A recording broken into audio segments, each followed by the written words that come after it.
la romancière et l'archéologue d'Agatha Christie.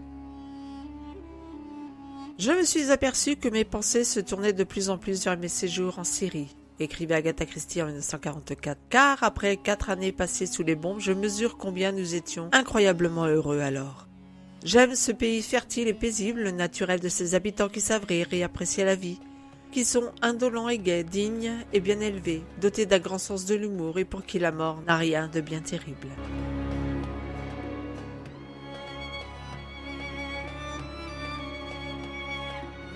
Pas de roman policier, pas d'Hercule Poirot ni de Miss Marple. Les héros d'Agatha Christie laissent leur place à leur auteur qui choisit ici de nous faire partager les anecdotes de ses voyages archéologiques en Syrie et en Irak auprès de son jeune mari, Max Mallowan.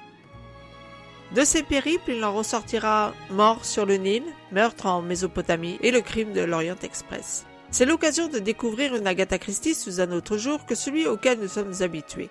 En effet, voilà une femme qui s'interroge sur l'utilité des timbres nouvellement mis en circulation dans le Maghreb, houspille les vêtements armés de zips inutiles, se demande pourquoi les autochtones se plaisent à attendre que les soldats français viennent les chercher pour se rendre sur leur lieu de travail au lieu de penser à le faire par eux-mêmes, qui dort dans une maison insalubre envahie de souris, tombe malade en plein désert, retrouve des couleurs quand elle voyage en Orient Express.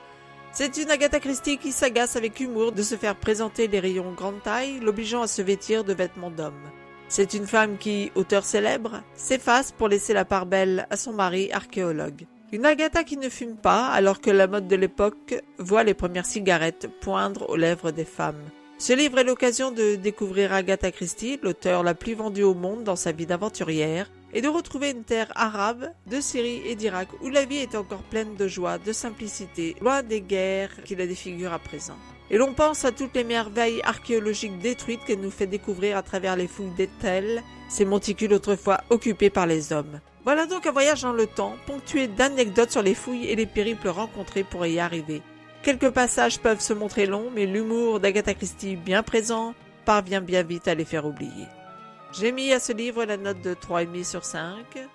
Si vous avez aimé cette chronique, n'oubliez pas de mettre un pouce vers le haut, de partager sur les réseaux sociaux afin de nous faire connaître et de vous abonner à notre chaîne si ce n'est déjà fait. Je vous dis à très bientôt pour une nouvelle lecture sur audétourdunlivre.com.